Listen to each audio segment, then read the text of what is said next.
He just smacked the fucking table. There's 4 fighters on that stage who are literally half the age of this man, and yet he is the man who everyone is fucking terrified. No, but you're going to get fined. So he just likes giving money away. Oh, I agree.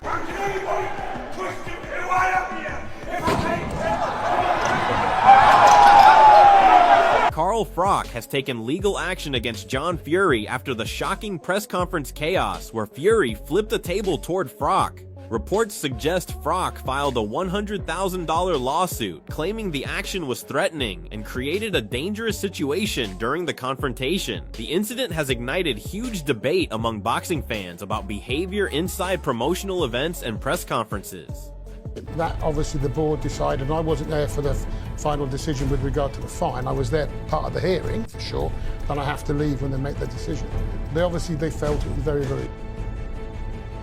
Johnny Nelson explains that if John Fury repeats such behavior, he could face another financial penalty. Nelson suggests the fine could be extremely costly, depending on how the disciplinary authorities calculate it. The table-throwing incident involving Carl Froch has already led to legal action, and further misconduct may increase financial and legal pressure on Fury.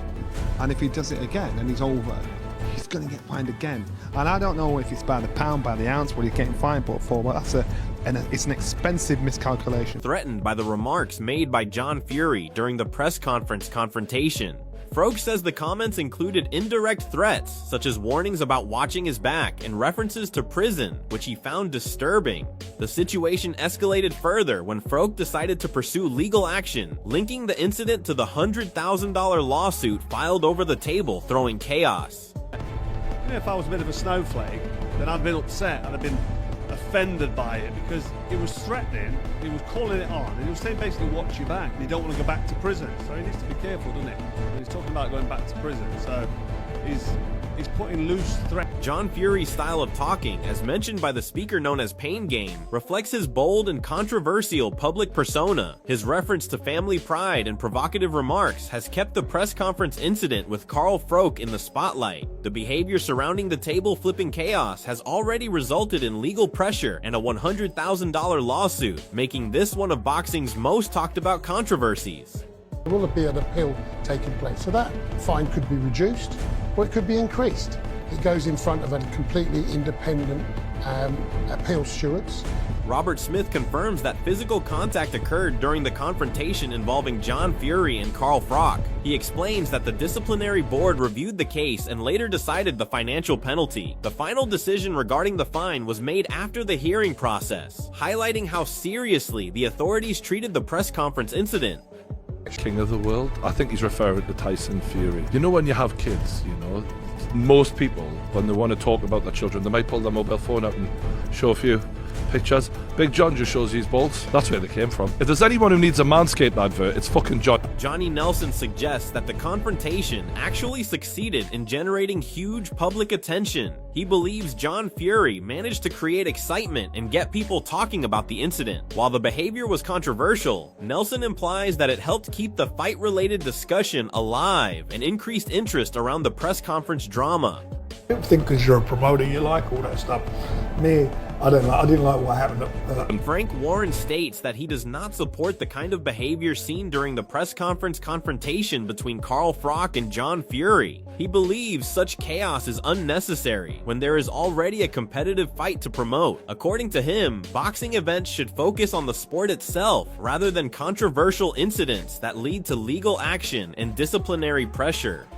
I'm quite sure Carl's going to rip the life out of John after today. I think John did a job. John did a job and got the excitement going. Got people talking. That's exactly what he did.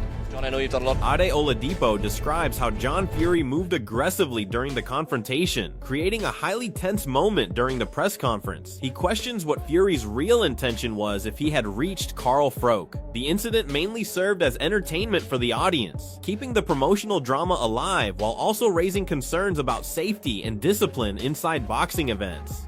Chance of becoming a world champion again, which obviously isn't Fury's drive, but I mean, it's a chance to become world champion again. Daniel Dubois, I'd love to see that fight.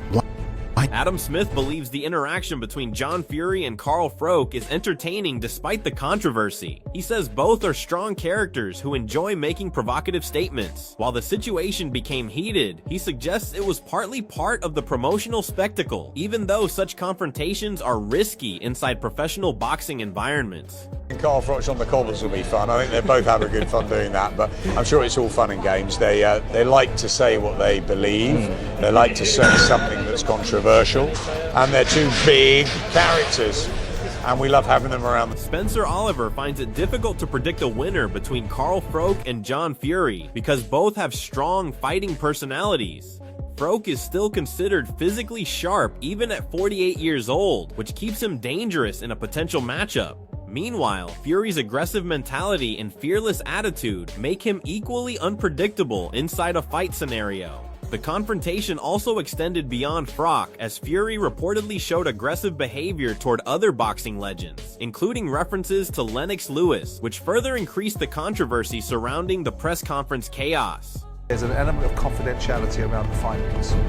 And my understanding, which I'm either going to be corrected or confirmed, is that Eddie Hearn expresses concern about the potential chaos if John Fury and Carl Froch come face to face again. He suggests that strict security measures are necessary to keep both personalities separated after the table flipping confrontation and legal dispute. The statement reflects how serious the situation has become following the $100,000 lawsuit linked to the incident.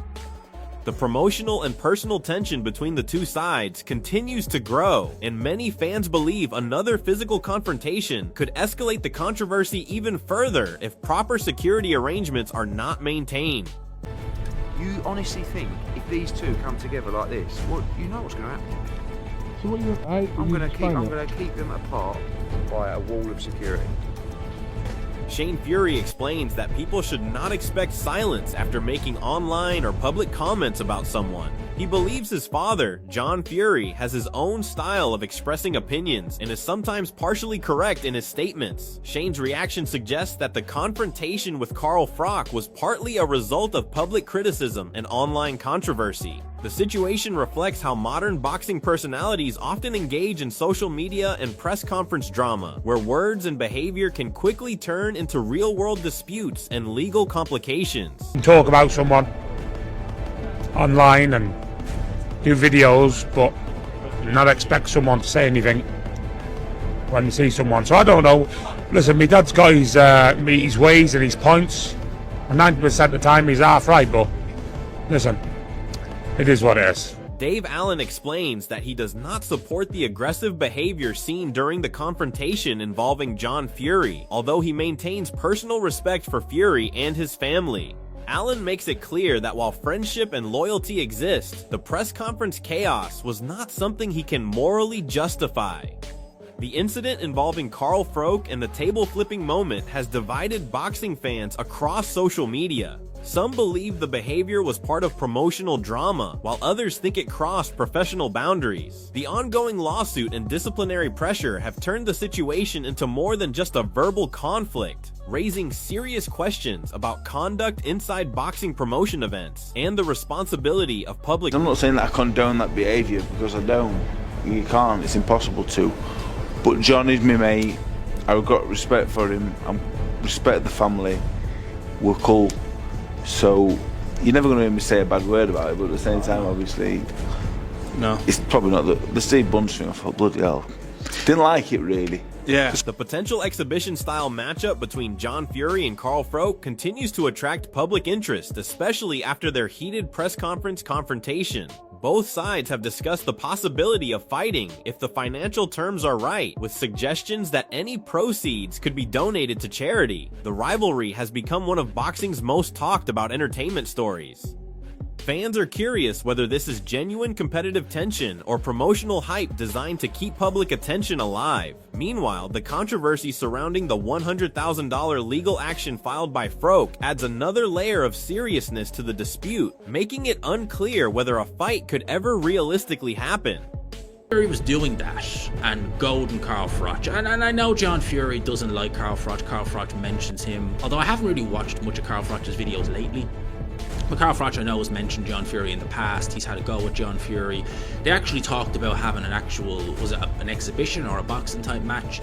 And John Fury, the, you know, any man, any time, was saying words to the effect of, oh, I'll fight you, Carl Froch, but the money has to be right. And Carl Froch basically said, all right, well, if we arrange payment, it can go to... Gareth Davies highlights the emotional intensity surrounding John Fury, particularly when discussions involve his son's boxing careers. Fury's aggressive public stance is often driven by strong family loyalty and protective instincts. According to Davies, Fury has openly stated that he is willing to face anyone who challenges him publicly, reflecting his confrontational personality. The confrontation with Carl Froch has amplified this reputation. While some fans admire Fury's passion, others believe such behavior risks escalating violence and legal consequences. The press conference incident and subsequent lawsuit have made this one of boxing's most controversial family rivalry stories. What John does, he's very, very, very passionate around his sons when they're fighting, and it gets something out of him. I spoke to him, right, literally face to face, and I said, well, you know, what is upset? He said, I don't want people calling me out because I'll take any man on. Yeah.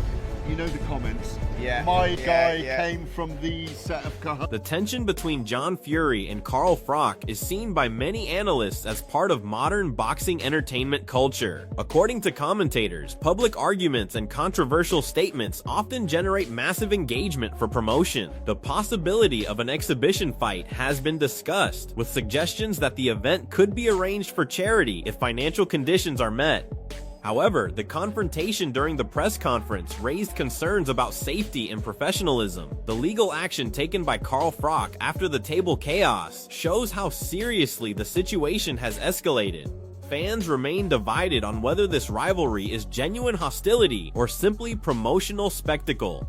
Having a go at the Furies probably over his time on his channel, maybe, I'm guessing, and John didn't like that and wants to have a fight with him, something like that. It was something like that. I don't think he was still necessarily turning down a fight. What I do know is that John Fury and Carl Froch on the cobbles will be fun. I think they both have a good fun doing that. But Carl Froch responds emotionally to the insults directed at him during the confrontation with John Fury, stating that the disrespectful comments angered him despite appearing to laugh outwardly. Froch admits that the fighting instinct inside him still exists, and if the opponent were present, he might react physically. The statement reflects the deep personal tension created by the press conference incident. The rivalry has now moved beyond simple verbal disagreement and into legal territory following the $100,000 lawsuit related to the table throwing chaos. Fans are worried that such hostility could escalate further if both personalities continue engaging in public confrontations. Another running video this morning, but not just a running video. I'm going to be the first man to fight a 3-time Hall of Famer, or just doing it myself, John Fury style. Running, bare knuckle, heavy bag, eating, living in the woods, chopping trees, eating the filth of the earth. I'm doing it gypsy style, and I'm going to prove to everybody out there, where there's a will, there's a way.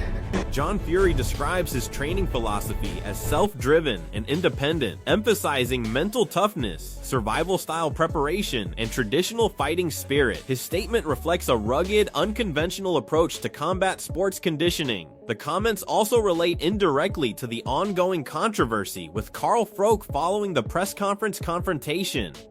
Fury's gypsy-style training claim has generated both admiration and criticism from boxing experts. While some appreciate his warrior mentality, others argue that modern professional boxing requires scientific coaching methods. The discussion continues to fuel online debate about old-school toughness versus modern sports science and fighter preparation.